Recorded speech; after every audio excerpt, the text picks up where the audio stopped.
Hello my loves, how are you? I hope you're doing good.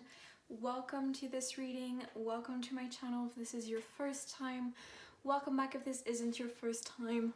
Either way, I'm so glad you're here to join me for today's video, and as you can see, today we're doing a pick a pal and we're looking at who is your next boyfriend, girlfriend, or partner. So welcome, this is a really exciting one. I hope you're excited as much as I am. Note that this can be about either someone that you already know and you are wondering whether you're going to date them or not, or this can also be, if you don't have anyone specific in mind, about whoever you're going to meet and date next, okay? So as you wish. So we're going to be looking at their archetypes, some personality traits, perhaps some zodiac signs, and what is the higher purpose of this connection. Okay, so two quick things I want to say. First of all, this is a general reading, so make sure to only take what resonates and leave the rest. If you feel drawn to more than one pile, that's okay. Just follow your intuition. There's no wrong way to do this. And also, although I do personal readings for both tarot and astrology, and although my books are closed at the moment, I will probably reopen them in June of 2021. So if you're watching this later on, because this is a timeless reading, whatever time you find this will be the right time for you. So if you're watching this later on, my books will probably be open, and even if they're still closed, I post more exclusive content on my Instagram. So if you like this, I encourage you to follow me over there and check me out. I will leave my handle in the description box down below, okay? So we have 3 piles today. This is pile number 1, pile number 2, and pile number 3, and I will want you to choose from the images on these cards. So pile number 1 is this card.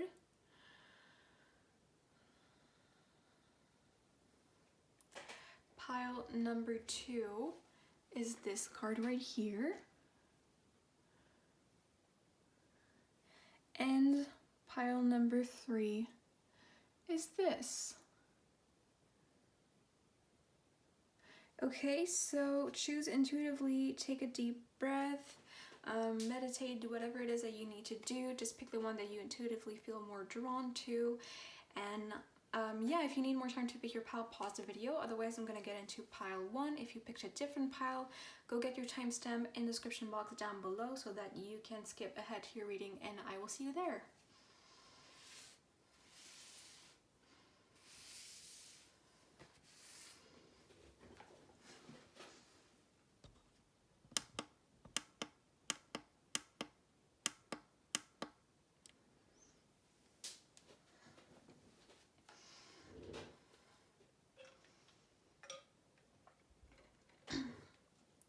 Hello pile 1, how are you? Welcome to your reading. This is for those of you who picked this image. Welcome. So today we're looking at who is your next boyfriend, girlfriend, or partner. So, and as I explained in the intro, in case you didn't watch it, this can apply to different situations. So this can be for someone that you've already met and you're wondering if you guys are gonna date, or you don't have anyone specific in mind and you're wondering who's the next person that you're gonna meet and date. Okay, so this can apply to different things. So as you can see, I have some pre-shuffled cards here, a bunch of things, but actually I'm gonna have shuffle on camera with another deck first. So I got these new archetype cards really recently and I really love them, and I thought a reading like this would be amazing to test them out. So let's start. Who is pile 1's next boyfriend, girlfriend, or partner? Okay, well, that's interesting.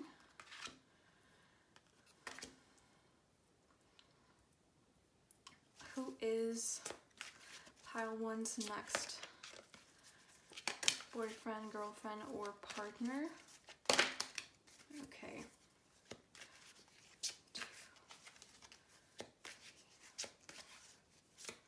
Okay, we're gonna stop here. I don't really read the reversals in this deck.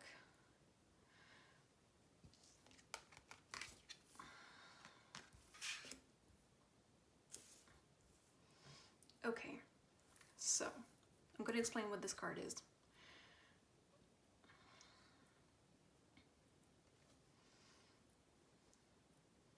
Okay, so first of all, here we have Damsel. Here we have a blank card. We have Guide, Advocate, Queen, Teacher, and Bully. Also remember that like this is just energy, so if like you're seeing Damsel and Queen and you're like, well, my person wouldn't be a woman, that's completely fine. Okay, they don't have to be just because they have these archetypes. We all have both feminine and masculine and so much more energy within us, okay? So how these cards work is that you know, although some of these archetypes might seem like inherently positive or negative, they're really much more complex than that. There is a light attribute and a shadow attribute for each of these archetypes. So there's like a good side and a bad side. And truthfully, how we choose to embody them, you know, this is just energy that exists within each of us. And how we decide to embody them, whether we decide to embody the positive or the negative of that archetype, is always up to us, okay? So first of all, we have Damsel. The light attributes are understanding the nature of healthy romance, inspires you to rely on yourself. And the shadow attributes are waiting for a knight to provide for you, seduction by romantic illusion. Okay, so they could be quite romantic, kind of like a old school type romantic. They could be the type of person who they like people who are confident, and they like people who like make the first move instead of them making the first move. This card, so okay, so there are I think 10 cards like this in the entire deck, and it comes with it, and this is basically the author of the deck meant for this to be cards that we can draw on and create our own archetypes and our own cards. I don't know if I'm ever gonna do that or not, but at the moment I haven't, but I decided to keep them in the deck, and to me I kind of use them as wild cards. This kind of tells me like this person is growing, is transforming, there is still some stuff about them that is unknown, and there's some stuff that is to be discovered, to be created by both you and your manifestation and by them, okay? So they have a lot of different facets, and they are people who have gone through different phases in their life and have transformed alongside them. I heard go with the flow also, so yeah. We have Guide.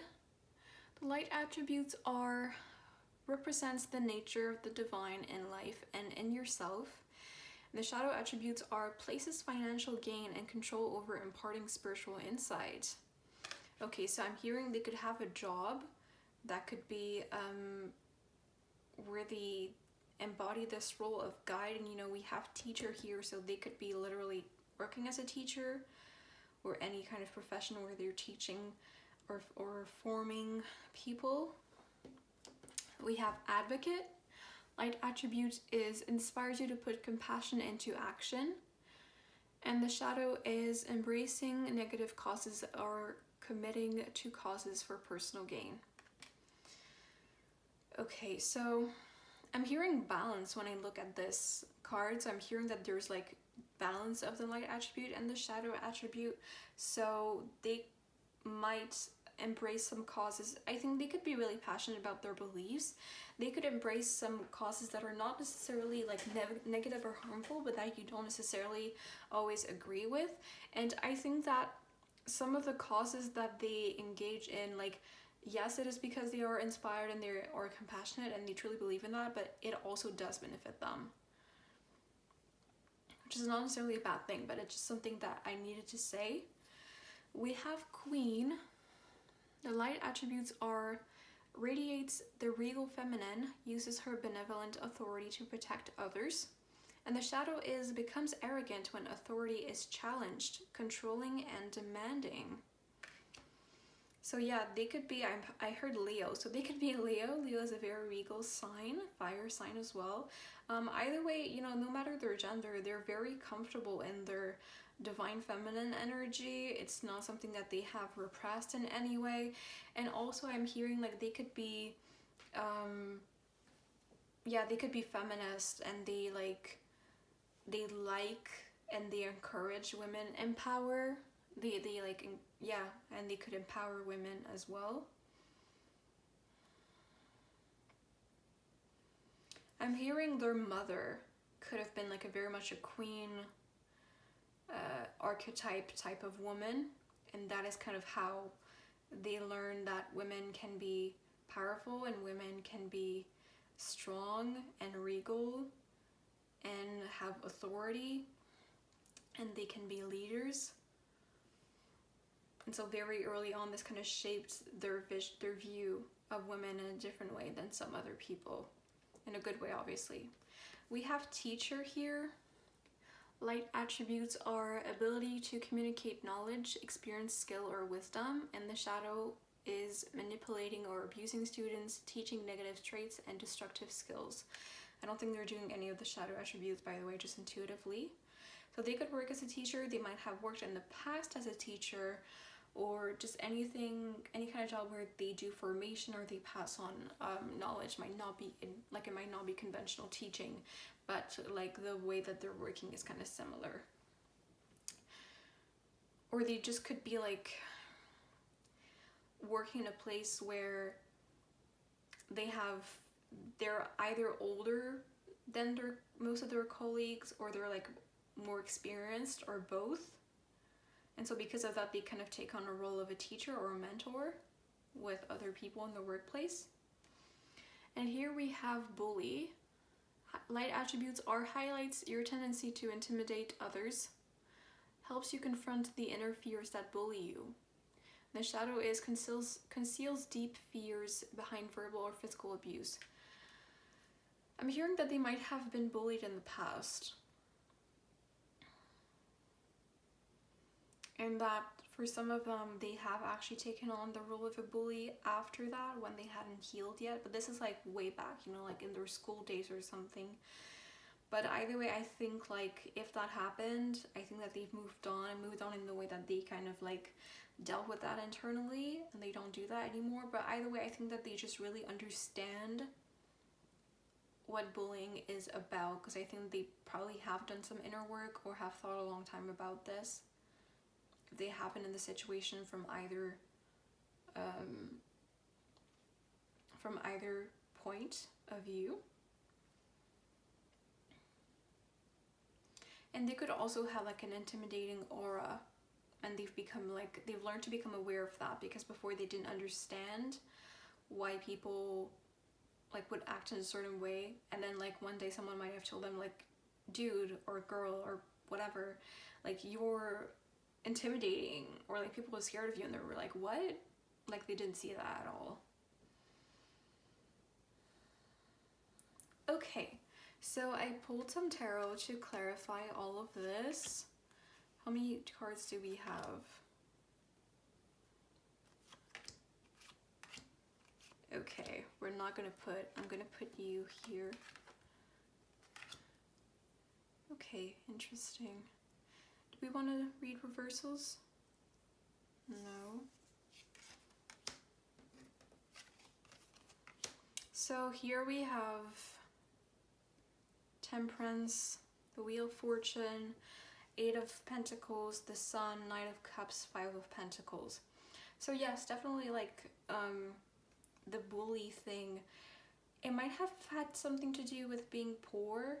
Like if they were bullied, they could have been because they were poor at one point in their life, or they were perceived as poor. And I'm seeing like if they were bullied, it's probably like a long time ago.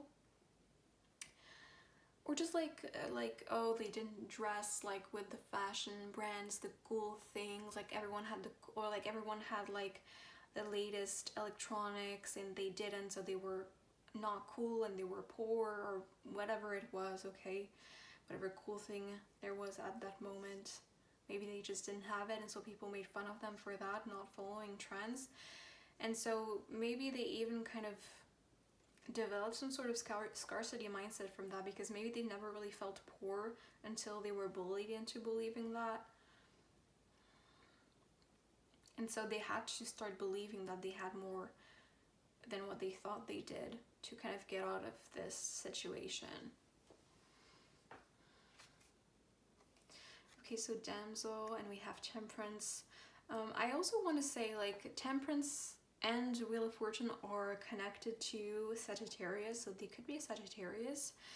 The sun is Leo once again, and oh my god, the sun on the Queen card. Strong Leo energy, but they might not be, okay? This is just energy.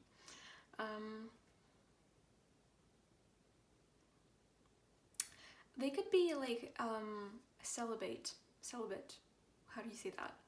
Or abstinent in some kind of way when you meet them, or like in general in their life. Like they could be people who I'm hearing they could have been some sort of like nun or monk in a past life. And this is how they like kind of inherited this. Maybe for them, like, romantic relationships are not that important, they're not vital, this is not something that they necessarily seek, or like they've been single for a really long time, whether intentionally or not. But even if it's like not necessarily intentionally, they were never like frantically searching for a partner. Like they were totally okay with the fact that they were alone, and they were just kind of like doing their own thing, filling their own cup. And there's a certain spirituality of purity and sacredness about them not giving a lot of people access to them, their energy and their body.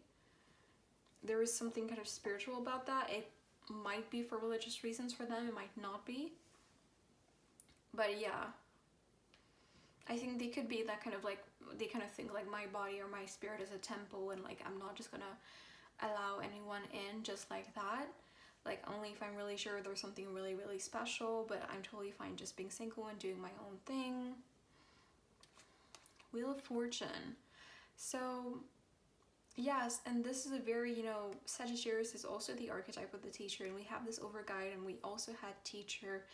And so, and this is also represents divine timing, and here it says represents the nature of the divine in life and in yourself. So they could be like very spiritual, they could be some sort of spiritual guide, even if that's like they don't describe themselves as that, or they don't do that as work. They could just be like the kind of person that like all of their friends go to them for advice, because they always have this kind of like random wisdom that seemingly comes out of nowhere, but it's always like wow. Or like they like, maybe they like don't speak a lot, but when they do, they often like, or like like fortune cookies kind of stuff, but in a good way, not in like a cheesy way or a weird way. Like they say stuff that's just like, where did you find that, where did you get that? It's like existential questions, or like spiritual mantras, or like super divine wisdom or something like that. So that's really, really interesting.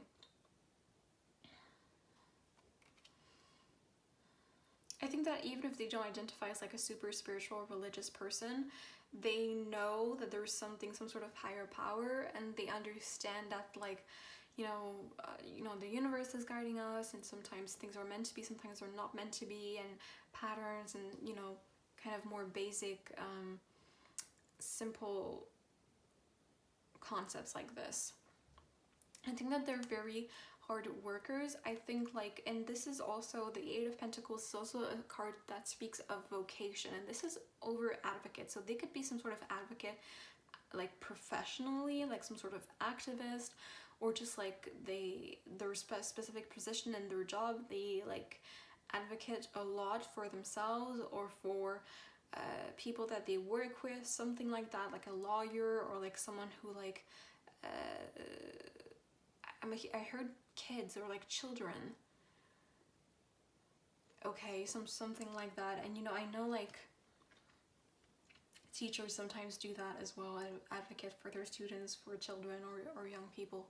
But either way, whatever they're into, I think like the job that they're at, or at least the field that they work in, I think that they've been there for a while. Like they've worked there for at least 8 years.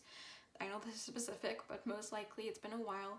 And so they've kind of like, they're respected in their field or in their job, like they're experienced, they're comfortable, and they really, really believe in what they do. They're probably passionate about it, but like in a more quiet way. But they truly yeah, they just truly believe in what they do, and that's just something that's really, really important for them. And so they're kind of embodying this like advocate spirit through their work, even if it's in a more indirect way. The Sun over the Queen card, so this is definitely Leo energy, as I said. This is someone, and this is interesting that I said like their mother could be Queen archetype, because here we have the child on this card, and this can represent the inner child as well. And so yeah, this could be like a confirmation of that.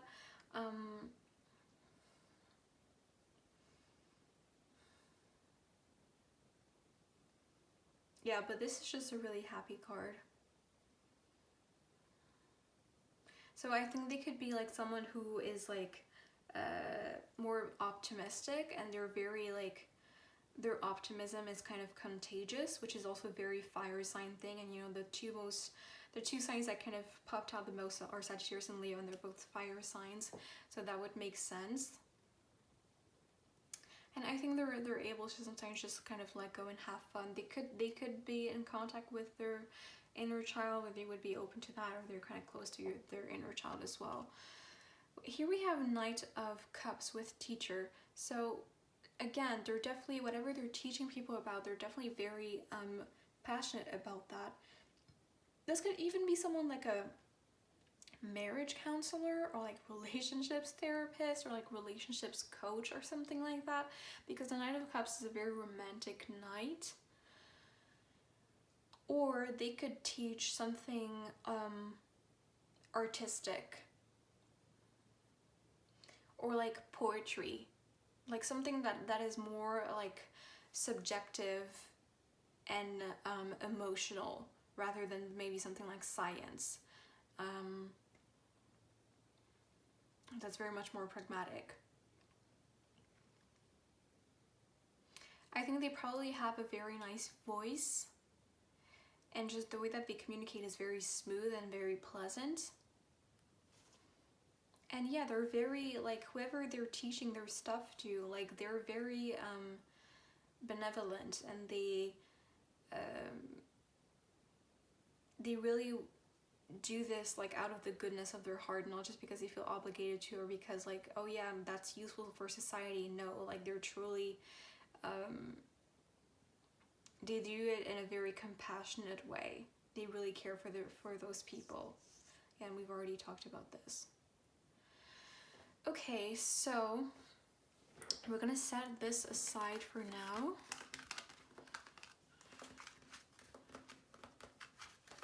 This is all very interesting.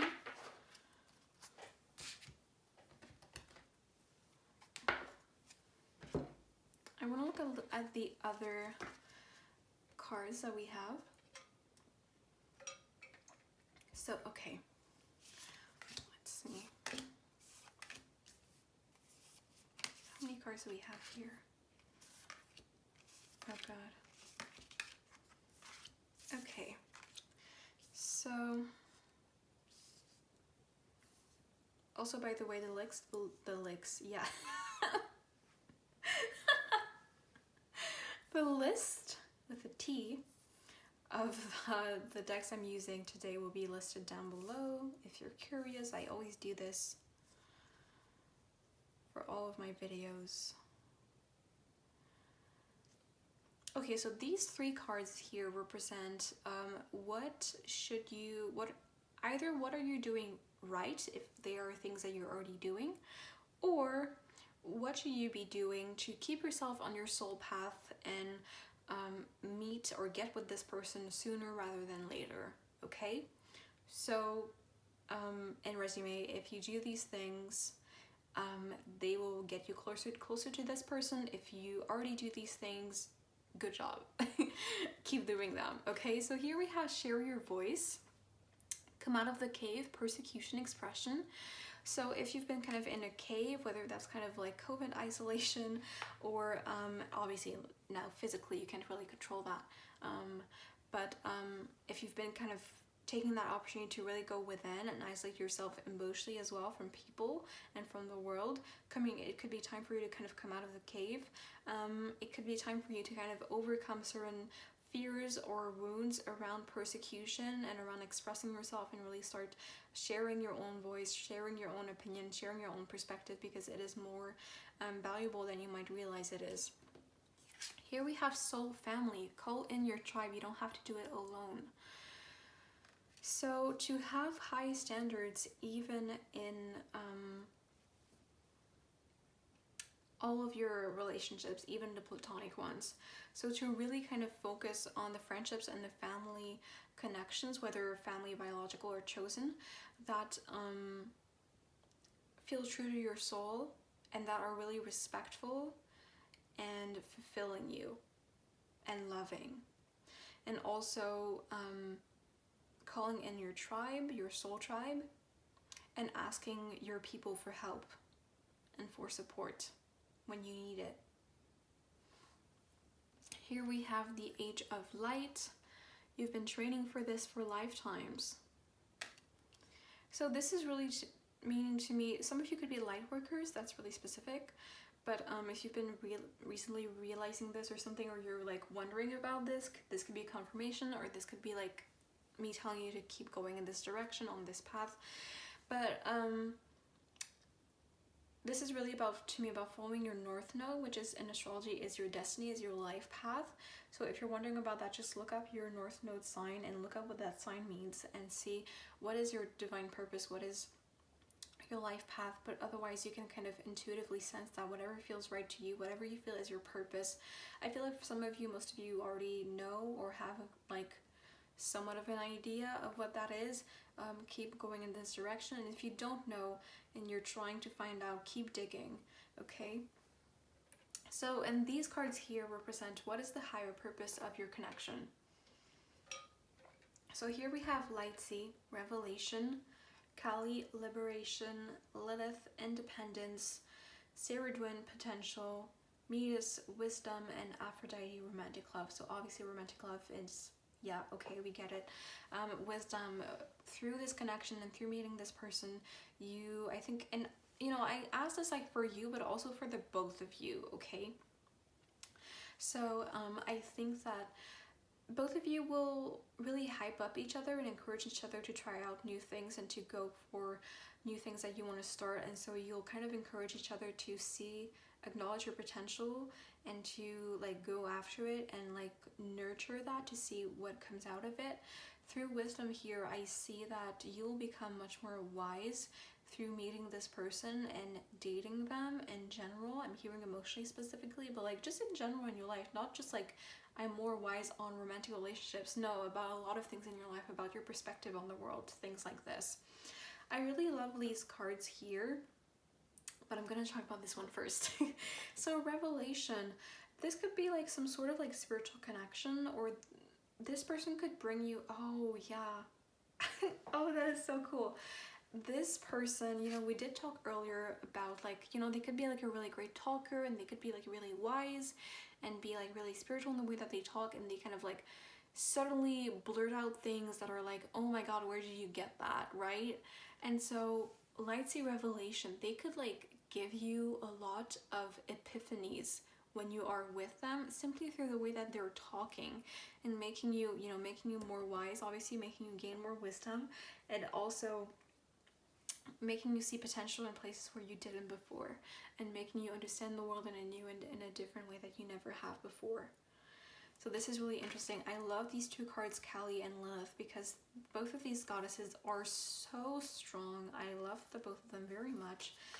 And they're really both about power and about like female empowerment and female liberation. And I mean this not in the way of like a singular woman being liberated, obviously that is that too, but like in the way that the patriarchy has for centuries, if not millennia,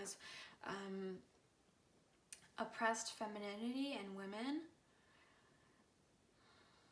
And so if you are a woman, if they are a woman, if you both are, I think that meeting them and being with them will help you really becoming more independent and truly liberating yourself and your fire and your inner being. Like I'm getting like for some of you, like specifically you are a woman and this person is a man, and like this person, this man would be like really feminist, and they really like strong women, and like women who speak up and who are like unapologetic about who they are and what they believe in. They really, really like that, and so they're gonna encourage you to be more like that, and to truly to like not repress your Lilith anymore if it is, and to like bloom into your true power, step into your true power. And that is so amazing. And obviously this energy applies to everyone, even if like those genders are not like your situation. But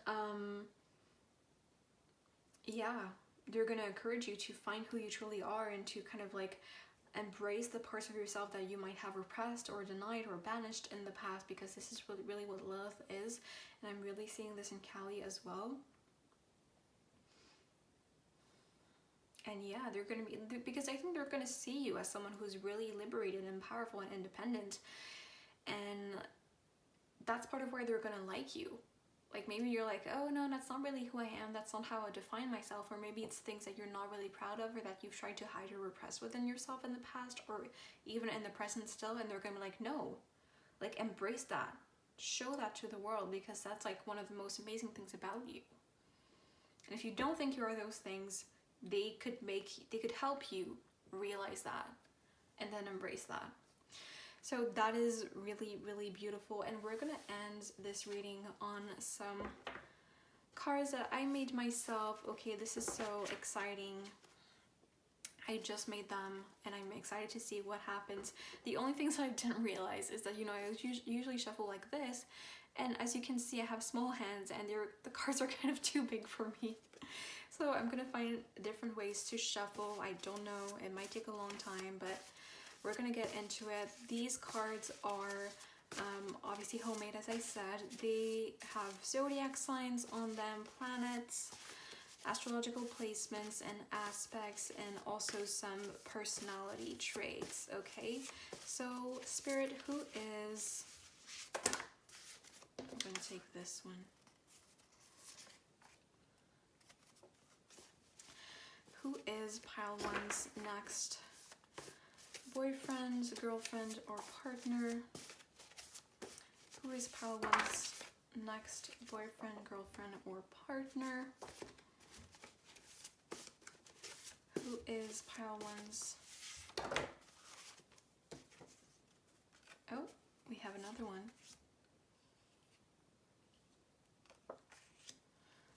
Who is pile one's next boyfriend, girlfriend, or partner?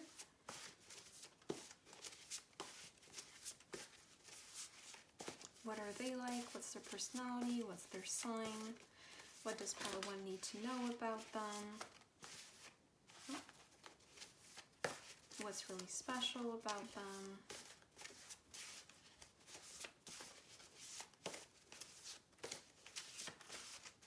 Okay, come on. Oh. Oh, we have more. Okay. So where do I want to put you? I only wanted to pull 6, but you wanted to come out. We're going to put you here. Oops. Okay. Okay, this is really fun. You guys let me know if you like these in the comments below, if I should keep using them in my future videos. But I like them.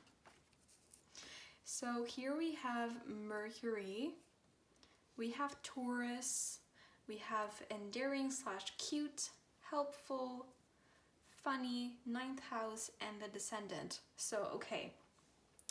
First of all, 9th house, once again, this is, again, Sagittarius, Jupiter. This is, once again, teaching, religion, spirituality, the law. So there's definitely something here about them that's connected to that. They could be someone who is very well rounded in terms of knowledge, and they're like very open-minded. Like they don't just limit themselves to what they've been taught at school or their own culture. Like they could know many different kinds of culture. They could be interested in many different kinds of culture. I think they're very open-minded when it comes to that, and very not prejudiced either. And maybe you're even like maybe they're even like foreign to you in some way. Like they come from a different place, they speak a different language, they have a different religion, or they come from a different country, or like they're a different ethnicity or race, something like that, maybe, but like they really don't care about that. And actually, if you're really different from them, they could find that really intriguing and really interesting about you. They could want to like get to know you better because of that when you first meet them, or if you've already met them, that might have happened. But yeah, and they might really enjoy travel, or like they have traveled a lot in their life, or they want to travel with you, something like that. Mercury here, this is like a very intellectual planet, because this is a planet of communication and intellect and short-term travel and siblings, among other things. It rules the signs of Gemini and Virgo, so there could be some energy of those signs as well. But once again, like we did talk already about how, you know, they pass on knowledge, they communicate, and they communicate really well in a really wise way. And so yeah, they could be like, yeah, there's a certain emphasis on the way they speak and on their intellect. They could really much, yes. They can speak, but I can't. They could like really define themselves by their intellectual side, or that could be the thing about them that's like most well known, or that you'll notice first. And Mercury is also like, it could be a very jokester sign. So we have funny here. So they're definitely really funny. And it might not be in a conventional way, but you will find them funny and you will laugh. And that also means to me that they like are able to kind of let go and have fun and not be serious all the time. And just like, if you make jokes as well, they might find you really funny. They might like the way that you're funny, and you kind of like are able to be silly every once in a while. So here we have Taurus, so the astrological sign of Taurus, they might have that sign, they might not. This can also be like one of their other placements, like we all have more than just one sign. So they can be like Taurus rising, Taurus moon, Mercury, Venus, Mars, etc., etc. Okay, here we have endearing / cute. So you will find them very, very endearing and very cute. They could be kind of like a sweetheart. And here we have helpful, or even, okay, cute. About endearing, cute, they could have like a little bit of a baby face, okay, or like a really expressive face, or like really sparkly eyes, something like this, or they smile quite easily and it's really cute, something like this. Or the way that they dress is really cute.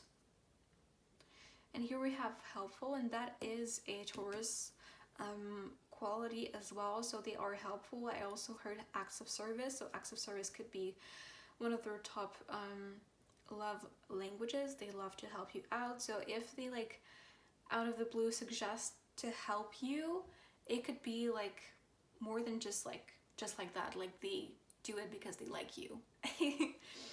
And it doesn't mean that they don't like being helped. If you also are helpful and you like to help people, but you'll have to see that, because that's going to be different for every person.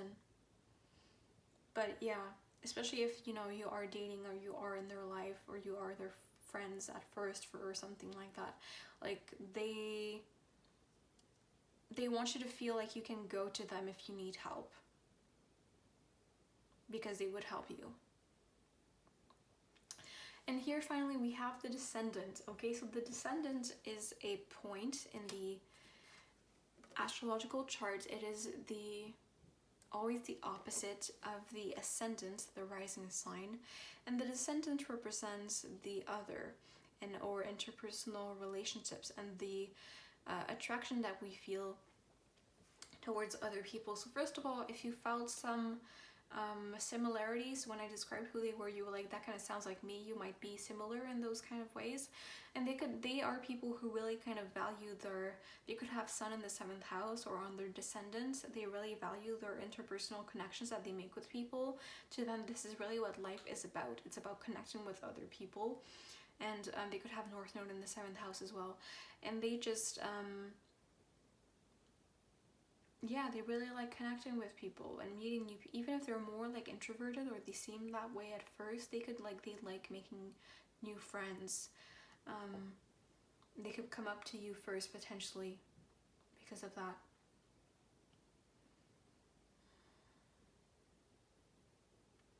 But yeah, they could be very focused on the other, so on you. Okay, so pile 1, that was the reading that I had for you today. I hope that you enjoyed it. I had a lot of fun, so I hope you did as well. If this resonated, please let me know by liking this video, commenting down below, share this video, subscribe to my channel. I would love to have you here. And if this reading did not resonate, that's okay, it can happen. Feel free to pick a different pile or even a different reading. But either way, I'll wish you an amazing rest of your day or night. Once again, thank you for joining me. I'm sending you so much love, and I will see you next time. Bye bye.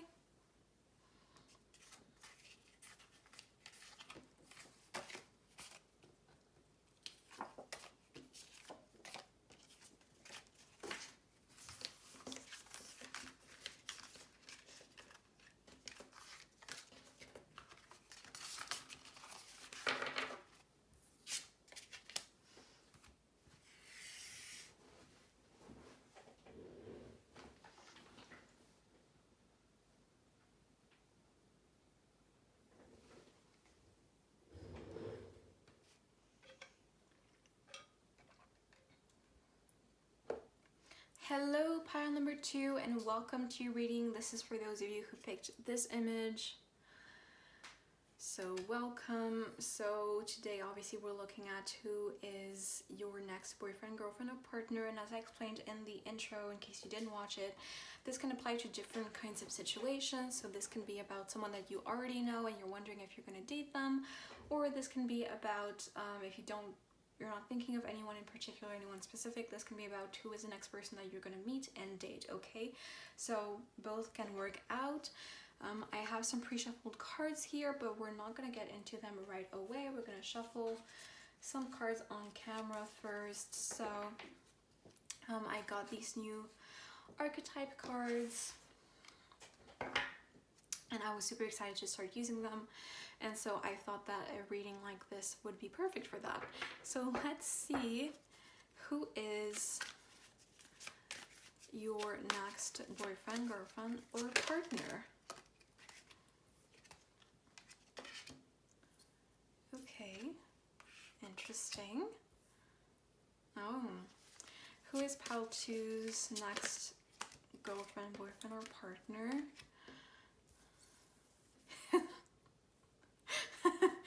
It's Edward Cullen. That's who your next partner is. I'm joking. Who is... Okay. Is there anything else? Yeah.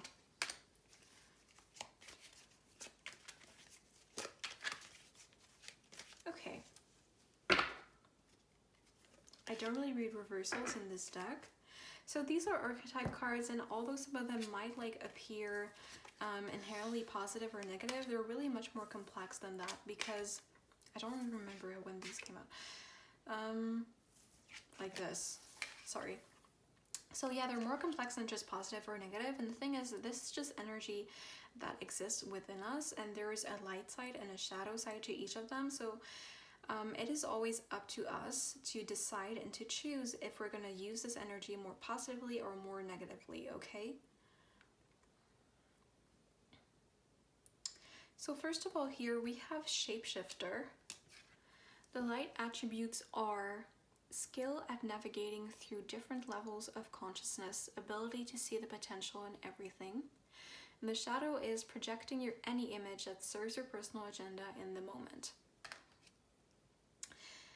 And the fact that it came out with Storyteller is so interesting to me at the beginning. The light attributes to this are ability to experience and express life through stories and symbols, and the shadow is making up tales that harm others. Because to me, this could be like a Gemini type of person, but they don't have to be, and they don't have to be that sign. I just kind of got that energy. But this is someone, they could be like an actor or something, and not necessarily, I mean, maybe they're famous, who knows, but maybe not necessarily like super famous, but like also singer, any type of arts where like you have to kind of play different kind of roles and do different kind of moods and put yourself in different kinds of stories. They could, oh yeah, and obviously they could be a writer. They could very much be a writer. Interesting. but either they're really good at telling stories, and whether they use that positively, like to entertain people and to clearly disclaim like this is a fun story for you guys, or if they do that to kind of trump others, that is up to them. Although I'm not necessarily getting like a super, I mean, it's gonna be different for everybody. I'm not necessarily getting that they're like a really bad person who like fools everyone around them. But yeah, they're really like multifaceted, and they're a very adaptable kind of person. Here we have detective. The light attributes are great powers of observation and intuition, desire to seek out the truth. The shadows are voyeurism and falsifying information. And the funny thing about this is that I pulled this, and in my mind I said, to me, I feel Scorpio energy from this, and I thought I was going to say this when I interpret the card and I describe it to you guys. And then when I thought that Scorpio energy, this card came out and it was vampire. This is so funny.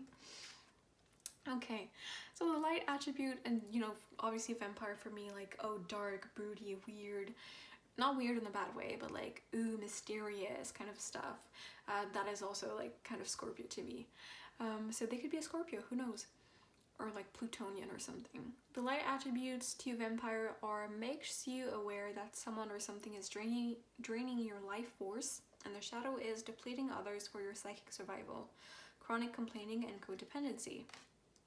I'm hearing they could have had a family that has had those shadow attributes, and they used to have them because they were brought up into that, and they kind of fought their way through and freed themselves from this, and now they're more embodying the light attribute of the vampire. Here we have gossip. The light attribute is awakens consideration for the feelings of others, honoring trust, and the shadow is thrives on the power of passing on private or secret information, betraying confidences. I'm getting this person just likes to talk about people, but like not in a malicious way, not in a way that they're doing it to like destroy people's life or something. But like they just like to know like what's the tea, what's up, like what's going on in whose life, or maybe they like to kind of talk about like celebrities' life or something. Like they're really into like stan culture, not stan in the way that like obsessive, okay, but like just like they're a fan of certain celebrities and they like knowing what's up with them or something like that. Here we have addict. The light attribute is helps you recognize and confront addictive behavior, and the shadow is compromises integrity and honesty, allows an addictive pattern to have authority over your inner spirit. I'm hearing that this is something, I'm not necessarily getting that this is something like super, I mean, addictions, you know, they're always difficult and challenging. I don't want to say that they're not, but I'm not getting this is like, you know, hard drug addiction that takes over your entire life and almost kills you physically, necessarily, not something like as intense as that. But I'm getting like this could be like they could have like small addictions, or they could just have like a personality that kind of gets addicted to things really easily and that is like sensitive to that. And this can be a Scorpio trait as well, so this could just be kind of something that they've like on and off struggled with a little bit and throughout their whole life. I'm going to explain what that is after. And here we have Knight. So the light is loyalty, romance, and chivalry, a love of honor. And I almost read this as humor at first, so maybe they also love humor, but a love of honor. And the shadow is allegiance to a destructive ruler or principle, romantic delusions. So yes, there is a side to them that is loyal, and that I'm hearing like, I will fight for you or something like that. Like if like someone threatens or comes at their partner, they're like, no, I will save you, I will like protect you, you don't talk about my person like this, kind of thing, which is really sweet. This card, okay, this there are 10 cards in this deck, and it's funny because one came out in the other pile also, and I think there was like 80 cards total in this whole deck. Okay, so this is only 1 out of 8. And the author put them with the intention of like letting us, the people who own this deck, letting us like make our own cards and our own archetypes and drawing over them. And I don't know if I'll ever do that. I haven't yet, but I decided consciously to keep these cards in. And to me, this is like a wild card. To me, this is like this person is, I mean, yeah, obviously, because this person is a shapeshifter. So like they can be whoever they want to be in a certain way. And there's like more to be discovered about this person that we're not seeing here. So this is not all of who they are, obviously. So, okay, I got some clarifiers, some tarot clarifiers. Yeah, okay. Oh, I have one more. Okay, I thought I was gonna have enough. I'm gonna put you here. Yeah, well, that makes sense because that's the court card. So here we have King of Cups. So again, Scorpio energy. This potentially could be because King of Cups is King of Water, and Scorpio is a water sign alongside Cancer and Pisces. So this is someone who is connected potentially to their spiritual side, or at least they truly believe that there's something more to this world than just like hard cold logic, which could be potentially refreshing for you if you also believe this and you've like dated people in the past who were like really like, oh no, that's not real, blah blah blah blah blah. Like, first of all, that's really annoying. And I feel like when your partner believes it differently than you, that's kind of disrespectful to say it that way. But anyway, you'll know if this applies to you. But this person could be really different. And I think like this person is like really emotional, and not in a way that they cry all the time, but in a way that they're sensitive and they really sense things. They really sense people. And this is why they could be like an artist, or they could be someone who is you know, shapeshifter and storyteller at once. And this is why they could be like sensitive to addictions, and they could be really like romantic, right? And you know, Scorpio is a very shrewd sign, so they're really good. They're like natural detectives. They're natural what's the word? Oh my god. You know, the lying test. Why can't I find it? But you know what I mean. Anyway, so they could be like this. So they have emotions, they are sensitive, but it is not necessarily something that they show very much. Not necessarily in an unhealthy way. It all depends of who they are and how long they are, how far along they are in their self-growth journey and self-love journey and stuff like that. But it's just something that they keep more private. So this might not be something that you realize at first, or you just might feel like, oh yeah, they're sensitive, but they take a little while to open up to me. And this is not personal, okay? This is not personal. They're just kind of more strategic about that, and they're more private about that. But if they do open up about their feelings, that would mean that they really, really trust you, and they truly value you as a person, and they value your input, okay? So here, the star, this is such a beautiful energy, and this is Aquarius energy.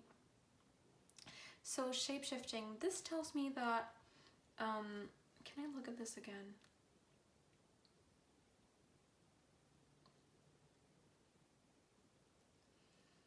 So whatever past wounds or difficulties or challenges that they've experienced in their life, actually, this shapeshifter archetype that I see as artistic, whether or not that is the case, because it will be different for each person, this artistic expression is kind of what saved them in a way. Or it really, truly, really helped them. They could have just found something that is really kind of brings them a certain kind of catharsis. And this is something that is really healing for them. And this is exactly where that they find their hope. They're people who are really hopeful, who are very gentle. Like, they understand the whole thing about, like, we have inner wounds, we have inner traumas, we have like wounded inner child. Even if they don't understand it and know the concept with those exact words, they understand that, the concept, the energy, the feeling of that. And so, oh god, I kind of bit my lip and like it's bleeding. I mean, that's not relevant, I'm sorry, but I just felt like I was surprised by that, so I was like, I'm gonna mention it. Maybe it has something to do with the reading. I don't know, y'all. But yeah, it happens when I'm talking about wounds and stuff like that. And so they're really like, you know, we're all wounded people, we all have our own stuff, but we should like have hope and try to heal ourselves. I really love this Seven of Swords energy in reverse here, because this is really confirming to me that they're not screwing people over. with their whole storyteller kind of thing, okay? They're not a dishonest person. They don't screw people over. They don't have like hidden motives or are super immature and petty with that stuff, okay? No. They have a certain kind of integrity, and they've learned to, maybe they did in the past, but now they've learned to have more integrity, as I said, and be more honest and use this energy in a way that is healthier for them. Also, when they do struggle with addiction, or when they have in the past, it could have really been because they weren't being able to be honest with themselves about how they truly felt and what they truly wanted to express. And so they kind of found a way to cope with that, and that was some sort of addiction. Here are the 10 of Cups, so this is really nice. So they do, you know, we did get like the romantic bit with the Knight archetype, and even a little bit with the King of Cups. Like, this is someone who is like, they could really be, and I'm not saying this to say like, oh, they don't have a purpose or they don't have specific goals, but like in life they really just want to be happy. They really just want to be happy. I think that they really believe, I heard marriage, so I was going to say romantic relationships, but they could really believe in marriage and romantic relationships, like maybe more to a little bit more of a traditional way, or not, you know. But because I do feel like they would be kind of compatible with you on that. If you do believe in those same things, they find that attractive in you. They just want to find their person and kind of stay with them, like ride or die, be with them for the rest of their life kind of thing. They really are, they're not afraid of commitment, and actually they might have had troubles like dating because other people that they met were afraid of commitment, and maybe you have as well. And so when you meet, you're like, yes, we're on the same page about this. That's great. I think that they would want to have children, okay, or some sort of family, like pets or something like this, but most likely children, maybe both, who knows. But yeah, they just really want to find their person and like have it all with them and give them their all and create like such a beautiful life that you're both so proud and you're both so happy in it, and you have like a harmonious family. So that's really nice. And with the 5 of Cups, finally, yeah, there is a side to them that is a bit more gloomy, that is not as like beautiful and as fun. Like, there is a side to them that's really, they could be grieving when you first meet them, whether you know this or not. And yes, grieving can be like over the physical death of a person, but it can be over any type of loss or perceived loss. Like, they have been, they've gone through a breakup, or like difficult, like even like friendship breakup, or like they've been sacked from their job or anything like this, or whatever, okay. And I think there's like, being hopeful, it's something that they try their best to do, but they could like have an automatism of being a little bit more pessimistic. Either way, they understand the darker side of life, and that is a side to them that they like accept and embrace, which is also a really Scorpio thing. Because it's not necessarily that Scorpios are like so much darker than everyone else, it's that they're more aware of it and they're more likely to just embrace that. Yeah, but they understand what that is, what grief is, what really being hurt and really being betrayed, what they understand what that is. They've lived it before. Okay, so this is really great. We're gonna set all of this aside for now. Yes, I'm making a mess. What are you gonna do about it?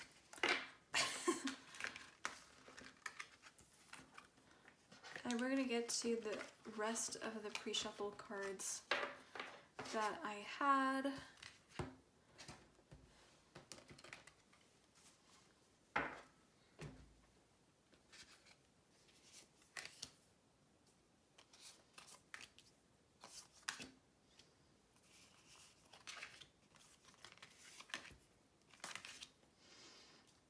Okay, so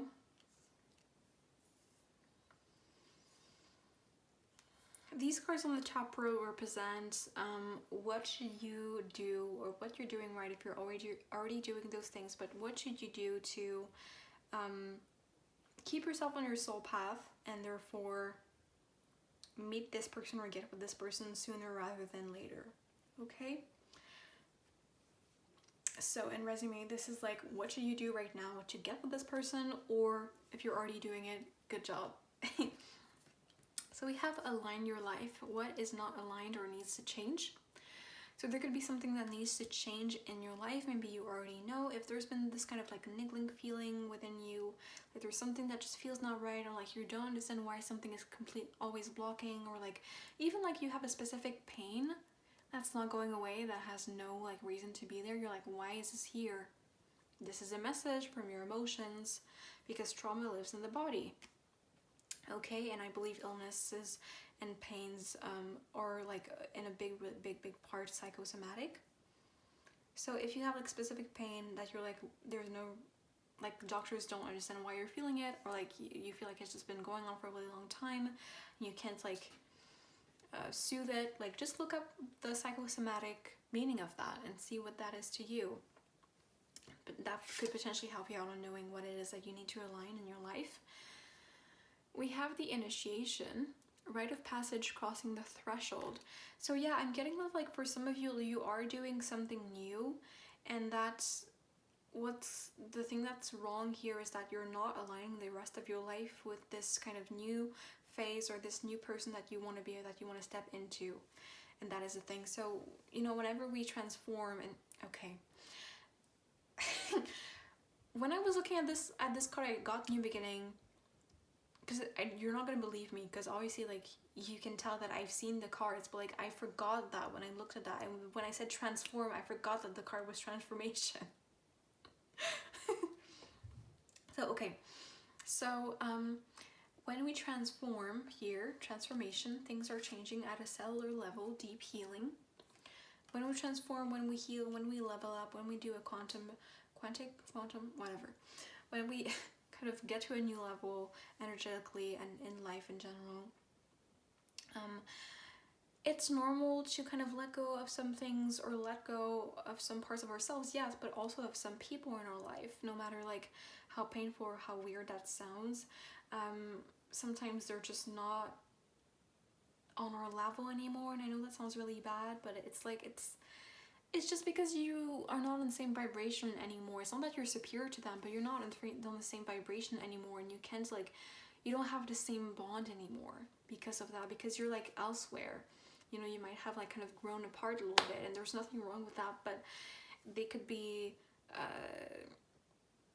the fact that you're keeping them this close or keeping them in your life at all could be kind of hindering on your progress at the moment.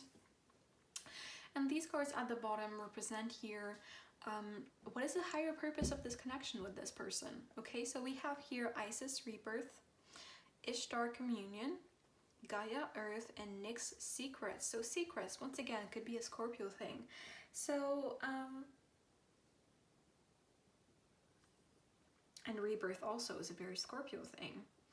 So I don't know if you're a Scorpio. I don't know if we're going to pull the Scorpio card later on, or they're a Scorpio or whatever. But whatever this new beginning is, this new transformation is, they could really, really help you through that. They could really bring something even better for you, in that like you think you're gonna level up, and then you meet them and you level up even more than you thought, something like this.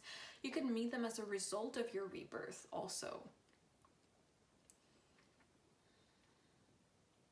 Especially if you feel like the way that I've described them is like really, really different from the kind of people that you've dated in the past, because you're going to be a different person also. I think that this is someone who's going to like encourage you to kind of tap into your sacred energy and to connect with the universe. Like if you are into stuff like divine masculine, divine feminine, not in a polarity sense of like your relationship, but like within yourself. They're going to encourage you to bring some of the projects that you have in mind to life with the Gaia card here. And yeah, they might give you some secrets of the universe with this card. Or they might kind of help you make some things that are in your subconscious conscious, like some secrets. Not sure that they're going to keep secrets from you, I don't really get that. But like, I mean, your connection might be a little bit secret at first, but not in like a bad way, but in like an exciting way, in a mysterious way. But they could have like, they could help you find the secrets that are within yourself, like your intuition or things like this, or even like knowledge from past lives.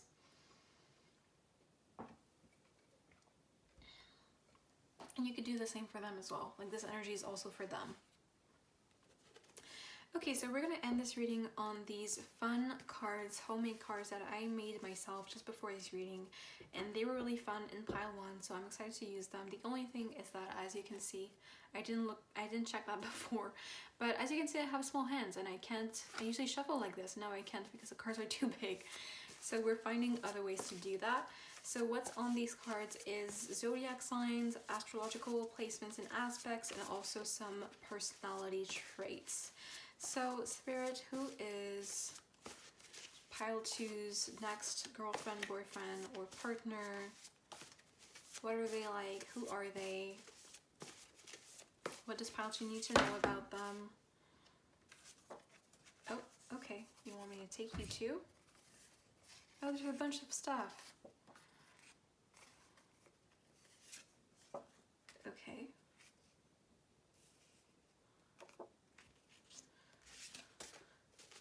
Who is pile 2's person?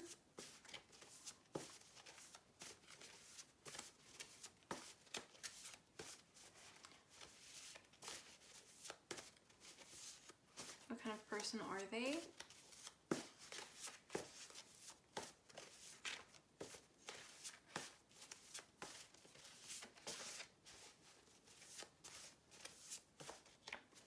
You can always skip the shuffling if it gets too long.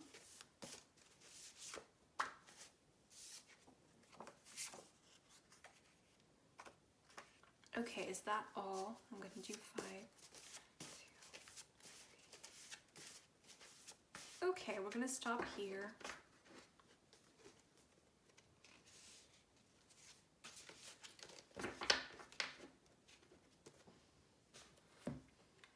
I am surprised that Scorpio or Pluto didn't come out, or even the 8th house, but doesn't mean that it disproved that I said that. I think that it was just so clear that it didn't need to come out again, because it was like, okay, yeah, you've already said Scorpio like 1,000 times.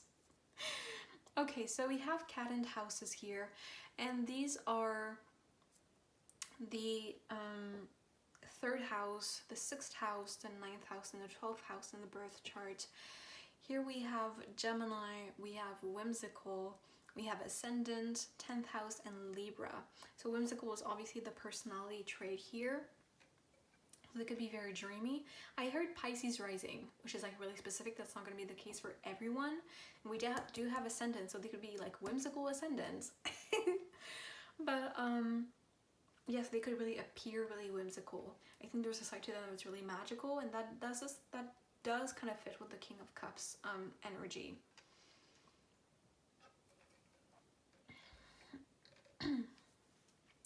We have 10th house, so they are people with certain life goals, even if that life goal was to be happy, but they are hardworking, they are very dedicated and devoted to whatever it is that they care about, and they could like really,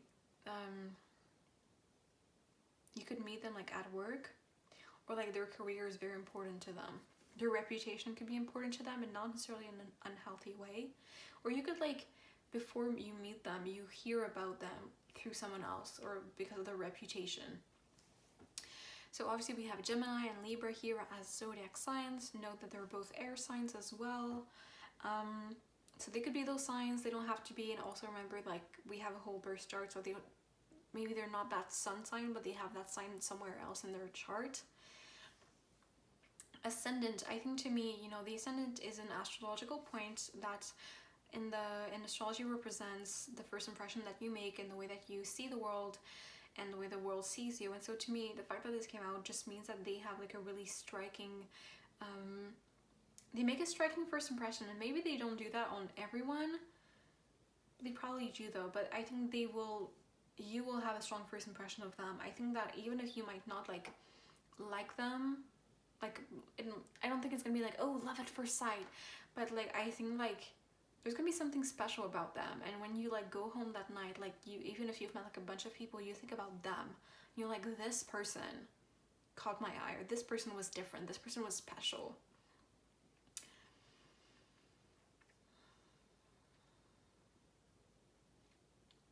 So the cat and houses here, they could have planets in the 3rd house, which is Gemini, in the 6th house, 9th house, and 12th house. And again, cat and houses, like, they are the houses of the mutable signs, which are the most adaptable signs. So this to me speaks again of that we did see before with the shapeshifter and the storyteller archetypes, right? So, okay, pile 2, that was all that I had for you today. That was your reading. I hope that you enjoyed it. I hope that, because I had a lot of fun making it, so I hope you had a lot of fun watching it as well. I hope that this resonated. If it did, please let me know by liking this video. It really helps me out. Comment down below, let me know. Share this video, subscribe to my channel for more. I would love to have you here, and it really helps me out also. If this reading did not resonate, well, that's okay. It can happen. Feel free to pick a different pile or even a different reading. But either way, I'll wish you an amazing rest of your day or night. Thank you for joining me once again. I'm sending you so much love, and I will see you next time. Bye-bye.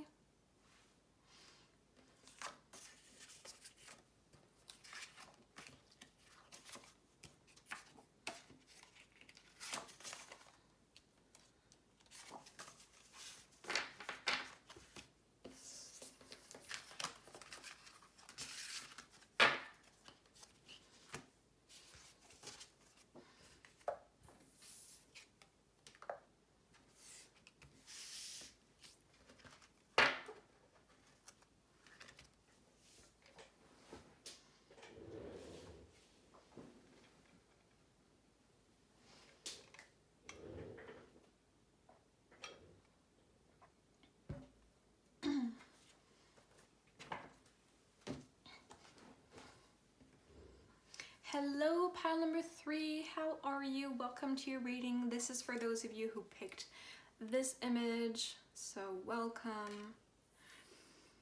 So today we're looking at who is your next partner, boyfriend, girlfriend, etc. Who is your next romantic partner? And as I explained in the intro, this can apply to many different kinds of situations, okay? So if you were wondering, this can be about someone that you've already met, you already know them, and you're wondering whether you two are going to date eventually, or this can be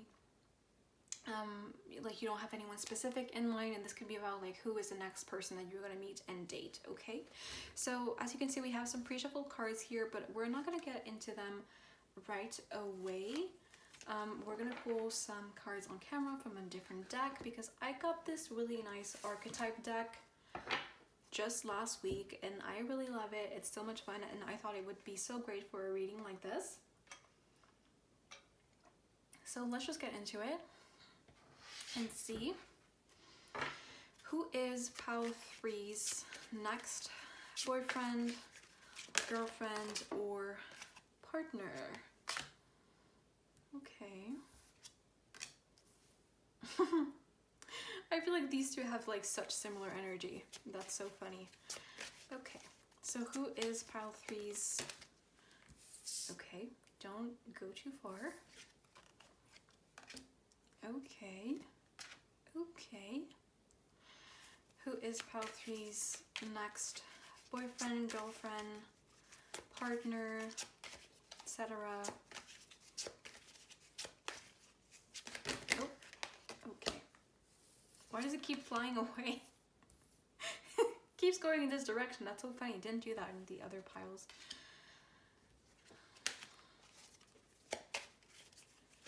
Yeah. Yep. Okay. Didn't think all of those would come out, but we're gonna take them.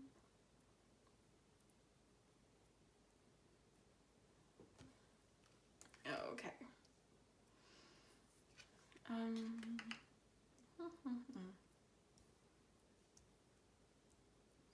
Just gonna shuffle one last time just to see if there's nothing left, but I don't think so.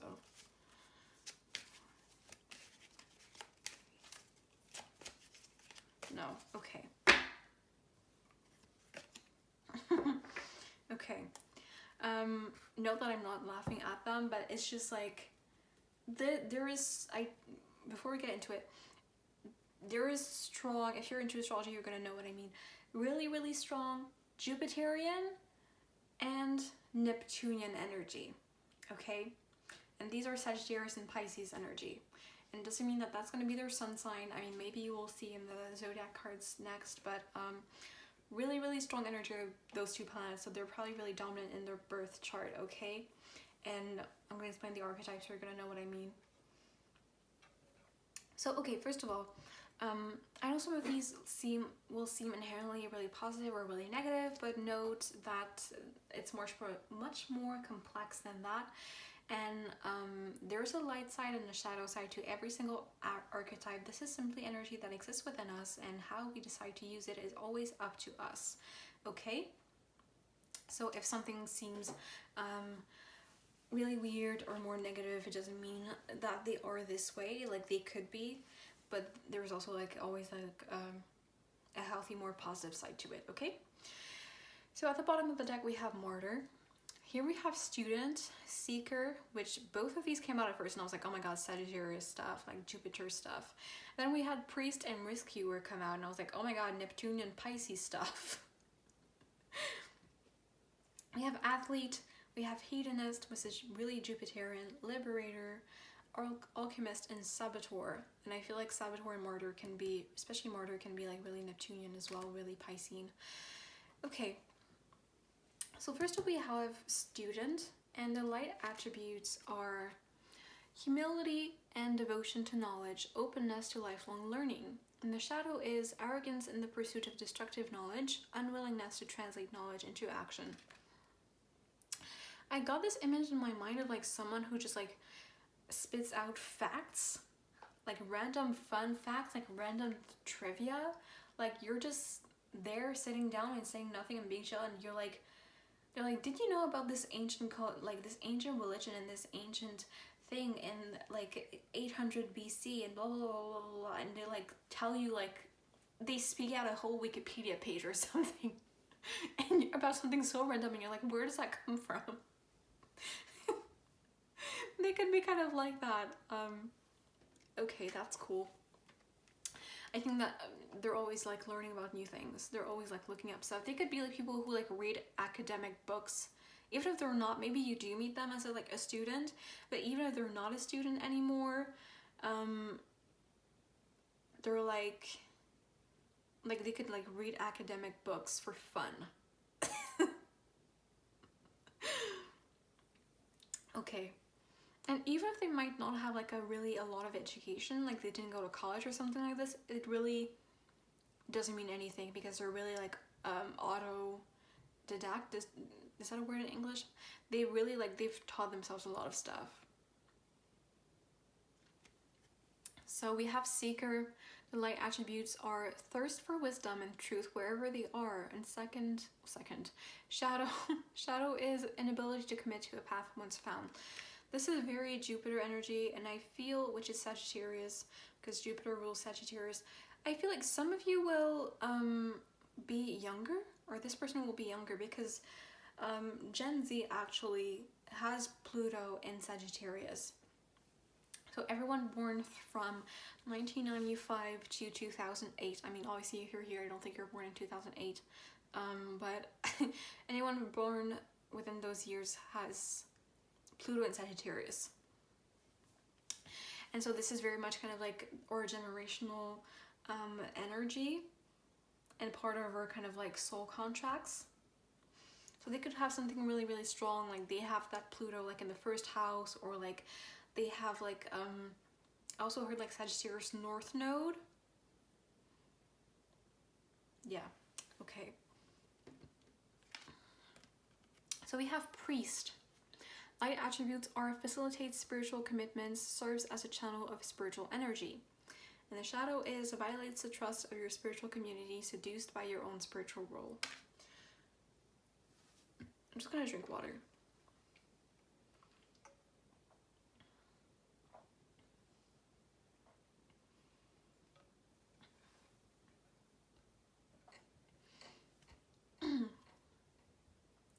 And here we have rescuer.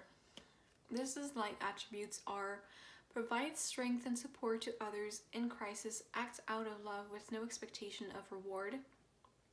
And the shadow is assumes that the rescued will reciprocate, keeps the rescued one needy. There could be some issues of codependency, or this is something that they have struggled with in the past. I'm hearing this could stem from their family, so they could have like a really codependent family, and that's like, although it's really toxic, they don't necessarily realize that, or they've been kind of, because of the way they've been exposed to that, it's been normalized to them.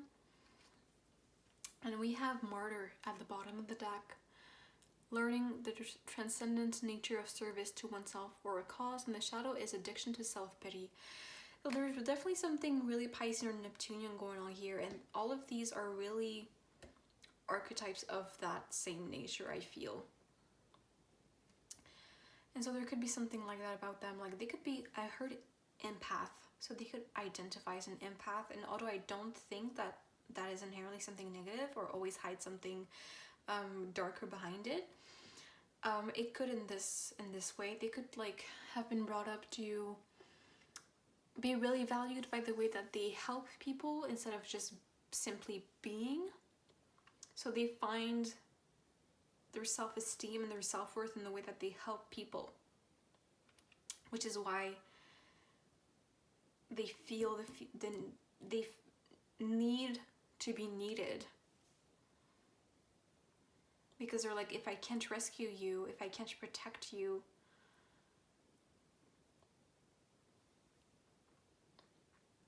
like what value do I have? And I know that kind of got deep and dark really quick, but this could be some like hidden fears about them. This could be something super subconscious also.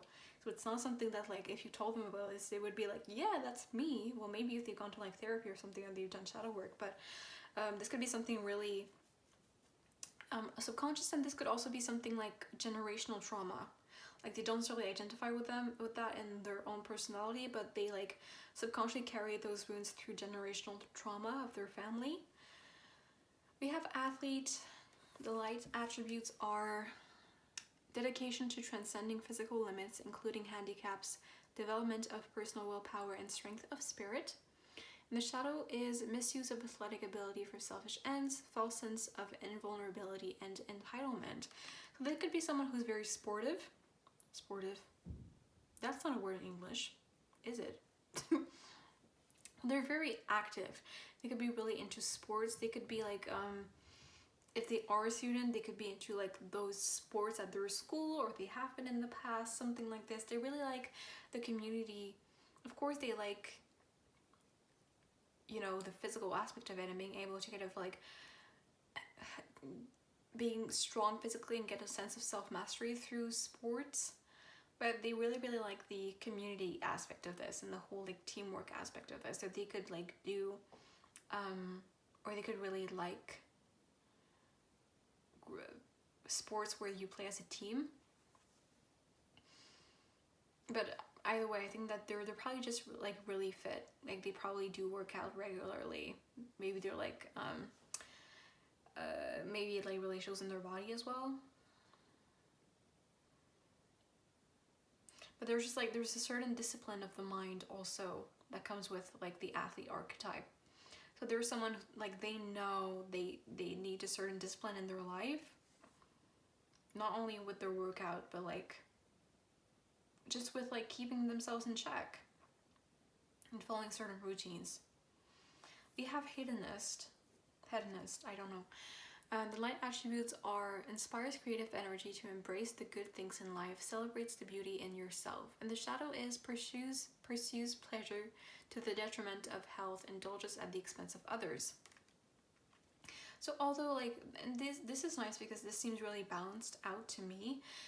So I think both of these are probably in the light attributes for both athlete and hedonist, because to me this is like, yes, they're disciplined, and yes, they're hardworking, and yes, they're devoted to like their own self-mastery and their own improvement, but also like they know when to like give to themselves and do self-care and treat themselves and just like have fun and embrace the beautiful things in life, which is really nice. Here we have liberator. The light attributes are freeing yourself and others from outmoded beliefs, releasing negative thought patterns, and the shadow is imposing your own tyranny over those you claim to liberate, ignoring legitimate constraints. So they could be a little bit of a rebel, a little bit of a visionary with that, and this does fit Sagittarius Pluto for me. And if they don't have Sagittarius Pluto, they're older than that, they could have like Pluto in the 9th house or something, and it's a similar energy because of that. I think like they truly feel like there's a lot of power and belief, and there's a lot of power and independence, and so they really try. This is something that they really care about. They could really think that like someone's beliefs truly defines them as a person, even to like a kind of extreme way perhaps. But yeah, but I think that because they dare to be independent and they dare to speak up, they dare to be different, because they truly stand by their own beliefs and they're loyal to their own beliefs, they help people liberate themselves as well. So you could find that really, this could be something that's more comes across more obviously in their personality. So this could be something that you pick up on like quickly in them, and you really like that, you're attracted to that. We have Alchemist. Light attributes are transformation of base motives and goals into golden wisdom, and the shadow is misuse of the power and knowledge that come through spiritual practice. So once again, there is like a potentially, only if they choose to, like really dark side of like certain spiritual misuse with both the priest and the alchemist. And that is the shadow side of Pluto in Sagittarius, also, or Pluto in the 9th house, yes. But they're also like able to really kind of go after their goals, and when they have a vision, they're able to kind of make it more concrete and make it actually happen, which is really empowering and really great. And we have Saboteur. The light attribute is highlights your fear of self-empowerment and the changes it would bring to your life. And the shadow is induces self-destructive behavior or the desire to undermine others. And I want to say in the booklet, it says that this archetype is something that we all have. And so this is not necessarily, well, because I feel like in the way that they believe and the way that they see the world, they could be a little bit of extreme sometimes, or they just kind of seem extreme to other people. But they could like sabotage people that they think have really harmful beliefs or that are really, really toxic. But to them, that's not something that is unethical. Or they could just really struggle with self-sabotage. Or both. Okay. So that's what I'm seeing in those. I did pull some tarot for a clarification. And look at that. I have one more once again. I'm going to put you here. So here we have Death, here we have the Hierophant in reverse, 3 of Wands, 10 of Swords reversed, 8 of Cups, the Hermit.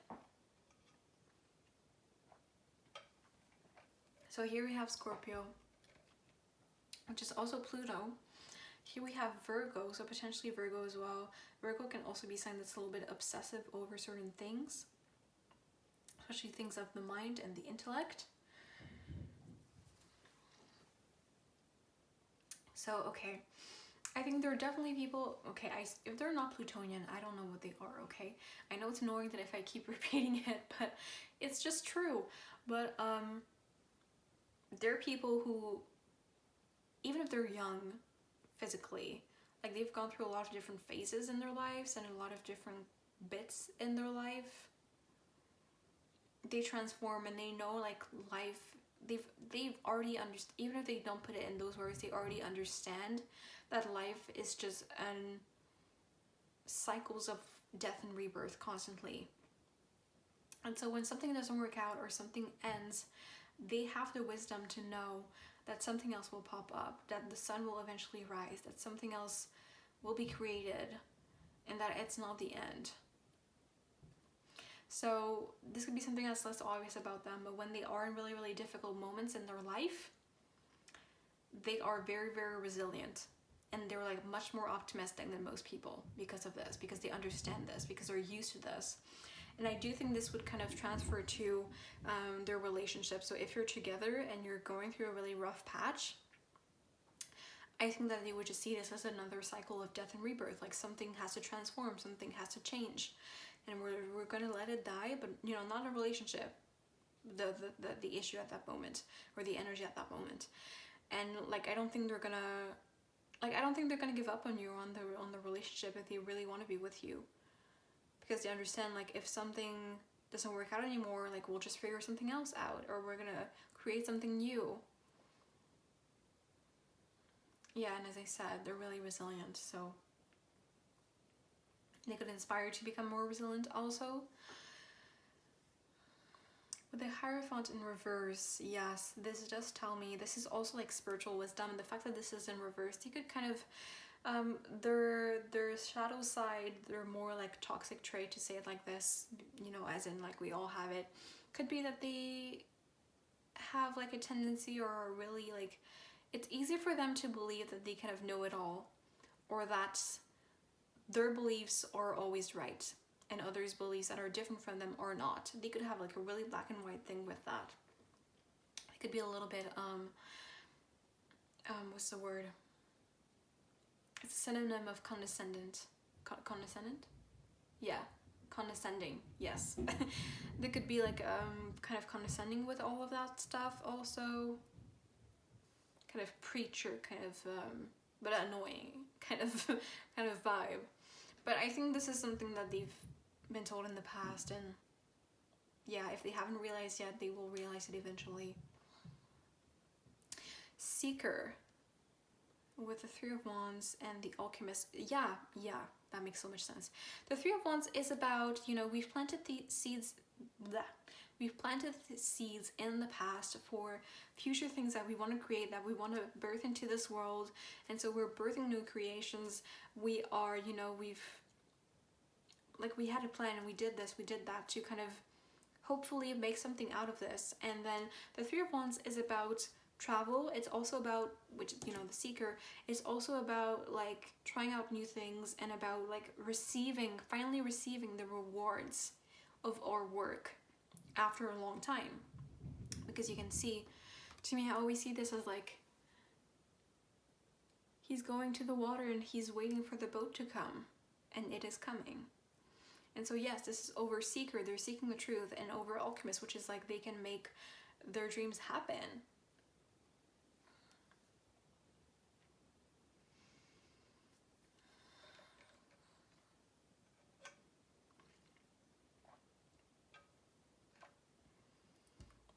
I think what's going on here with this Ten of Swords in reverse is that they're actually, even though they do let themselves kind of transform and get into new like phases of their life, there's a side to them that's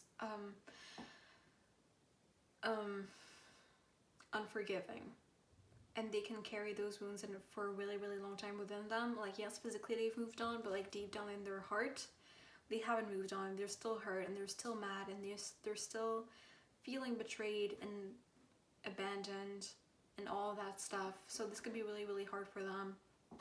They could be subconsciously carrying wounds from a really long time ago, and this is kind of weighing them down. But yeah, like if someone hurts them, like this is really, really something it's really serious for them. I'm sorry, I'm always like speaking nonsense when I get to the third pile, because I've been talking for so long. There is like a side to them that is really, really spiritual, and that is actually really kind of solitary, with this Eight of Cups and the Hermit, because both of these cards are about isolating yourself, going within, going on a spiritual journey to find the wisdom that's already within yourself, instead of always exposing yourself to stimuli, external stimuli, or always seeking external responses to your questions. You realize that you can seek that within, and you see how similar those two cards are. Look at the drawings on them, look at the design. They're the same. Oh my god. So yes, they are also spiritual seekers, and they also realize, I'm hearing like, okay, they also realize that they can seek stuff within themselves because I'm hearing some of them could really enjoy traveling, and obviously with COVID that hasn't been really possible, and so this whole isolation time has like encouraged them to seek within themselves instead, because they realize that, and travel within themselves because they realized that that was a possibility. And with the Hermit, they could be more have a side to them that's more closed off, or more God, can I say it? Introverted. Or they could just kind of go like MIA for a couple of days sometimes, and if they do with you, it's not personal. I think they just kind of go in their cave for a couple of days sometimes. They don't really answer their texts, and they just doing whatever it is that they're doing. And then they're like, hey, like they come back out of nowhere. And you're like, what? And obviously, you know, if that is like extreme, you can put like boundaries if you need it.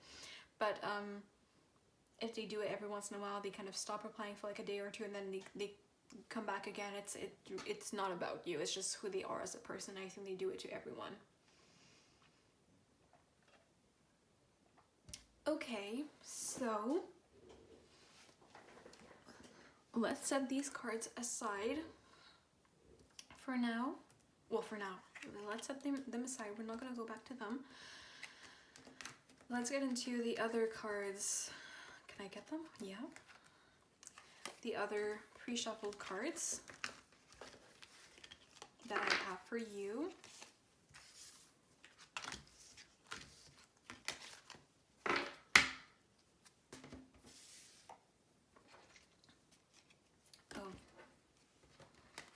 Oh, look at that. Look what wanted to say hi. Visionary. Yeah, I think they are a visionary.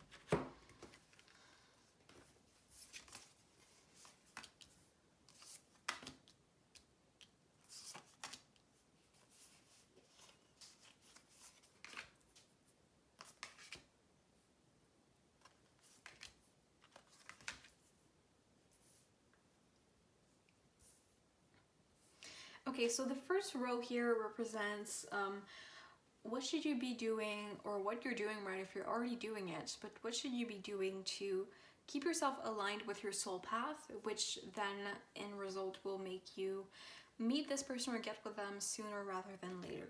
Okay, so this is pretty much like advice from your spirit guides, what you should be doing, and if you're already doing it, good job, basically. So first of all, we have the Pillar of Light. Your vibration is rising. You are the Oracle. So some of you read tarot and oracle cards yourself. Some of you do some other type of divination that's not with cards, and that's also completely valid.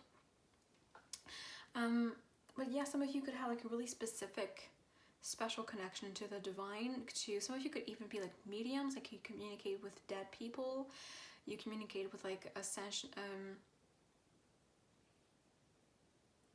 Is that how you call them? Ascension masters? Angels, your ancestors, and other people's ancestors, entities, anything like that. We have Council of Light, and you know, if you do, that is something really great. You should keep doing that, and you should keep kind of like developing that. Or also, if you don't feel like you're all of those things, like just like you are going through some sort of ascension right now. Some sort of, I'm hearing something like code, DNA, what's the term?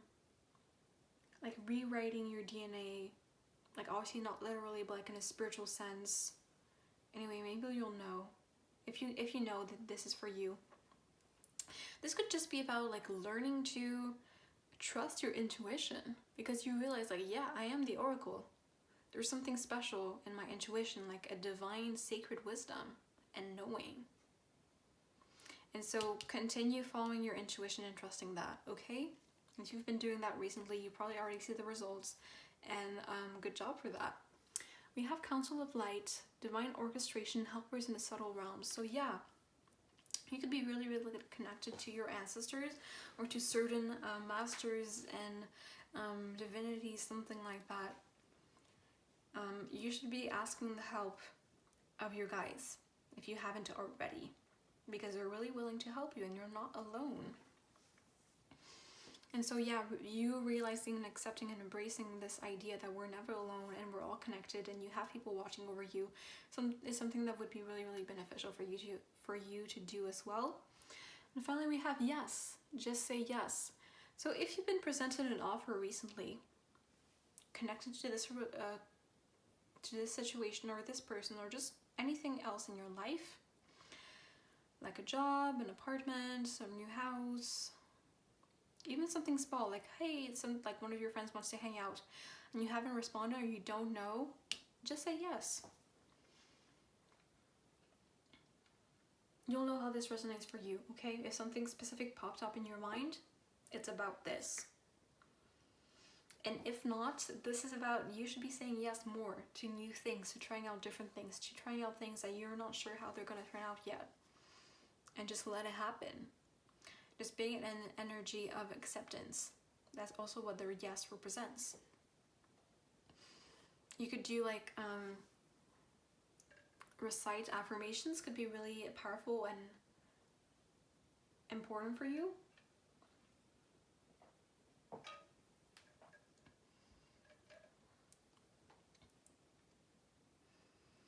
These cards at the bottom row here represent what is the higher purpose of this connection with this person. Okay, so we have Lakshmi, fortune.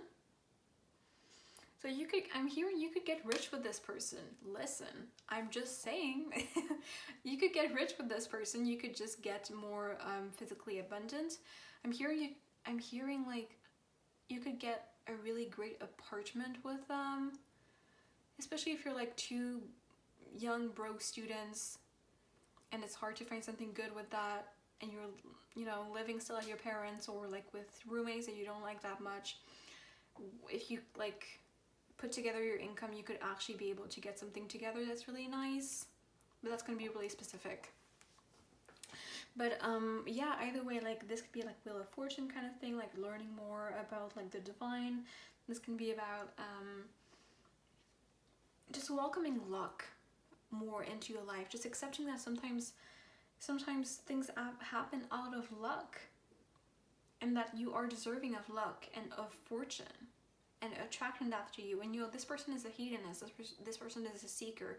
Fortune is very much a Jupiterian thing, so we already said that they were a Jupiterian personality, so I think that they are like this with their own life, and they will guide you and inspire you to do the same about yours. That you don't have to do something in order to deserve a good thing. Just existing is enough, and you can have your own good fortune. I'm also hearing fortune teller. If this is what the Pillar of Light card was about for you guys, so they could help you out on this path. We have I don't know how to say this, limousine, the past. I'm really sorry, I probably butchered that, but I always forget to look that up. So I think they could help you to, this connection could help you to make peace with some stuff that happened in your past, and also to understand stuff that have happened in your past. Here we have number 39, Nike, ambition. So this person, you know, we did say that this person is really a go-getter, and they're able to like materialize things that they want and really go after their goals and make it happen for themselves.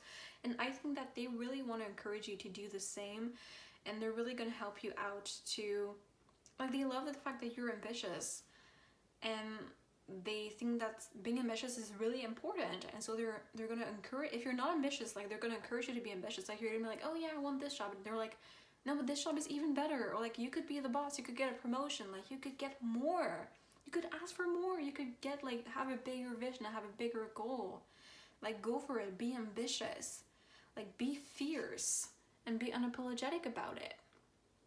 I think this is something that this person would probably teach you, and, well, not would, but will. We have Hecate, the in-between.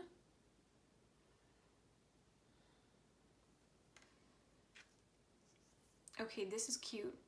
obviously now this is about if you're watching at the moment that I'm posting, because this is timeless. Maybe you're going to watch this in the future. But this could be the in-between between like COVID isolation and the kind of the end of that. You could be spending a lot of time, spending some time with them during this time, or you could meet them during this time if you haven't yet, and it could really help you kind of bring sunlight into your life and make you happier during this time, and less feeling less directionless or powerless. And finally we have Kuan Yin, compassion. And I feel like this person will, yes, you will be more compassionate towards them and towards other people, but I feel like this is really about, this person will inspire you to become more compassionate towards yourself and to truly embrace yourself, even the parts of you that are darker and not as beautiful and not as fun. They're gonna be like, yes, I do love all of you. I don't only love like your qualities. I love even your flaws, because even though they can be really annoying sometimes, like they make you you. And I wouldn't change that for nothing. I feel like that is something that they would tell you, which is really cute.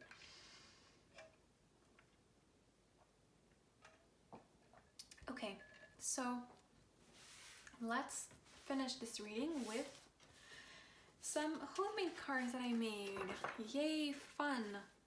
Okay, so I just made them before the reading. Actually, I'm trying them out for the first time in this reading, and it's been fun in the other two piles, really. So as you can see, the only thing that I didn't think about to check when I started writing on them is that I usually shuffle like this, right? And look, I have small hands, and I cannot shuffle these cards like that. So we're finding other ways, but that's completely fine.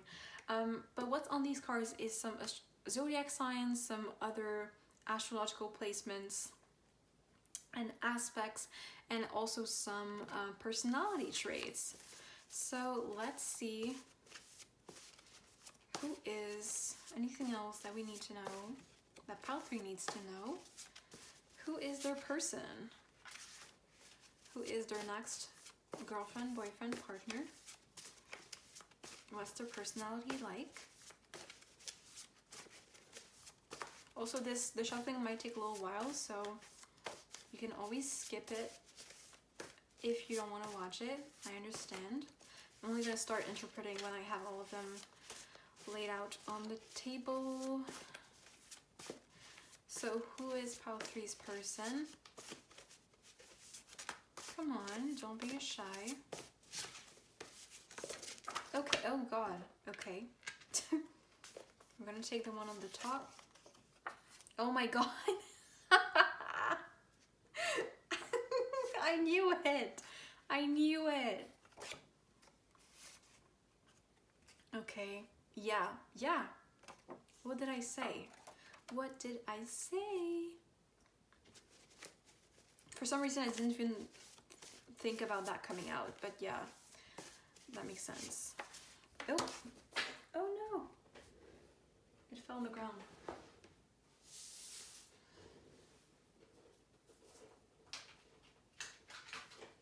Come on. Okay. Oh, what did I say? Look at that.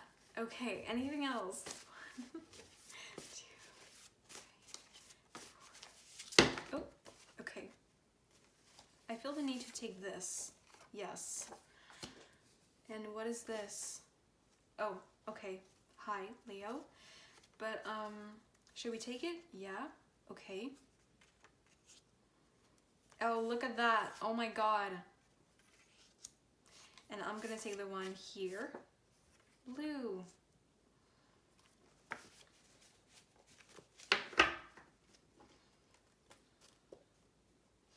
Okay, so here we have Jupiter, Mars, imperfect, blue, and this is like as in like a personality trait.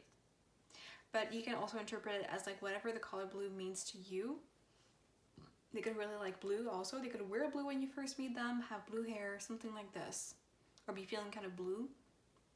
Sagittarius, obviously, generous, 5th house, mutable signs, sweet Leo, and at the bottom of the deck we have conventionally attractive.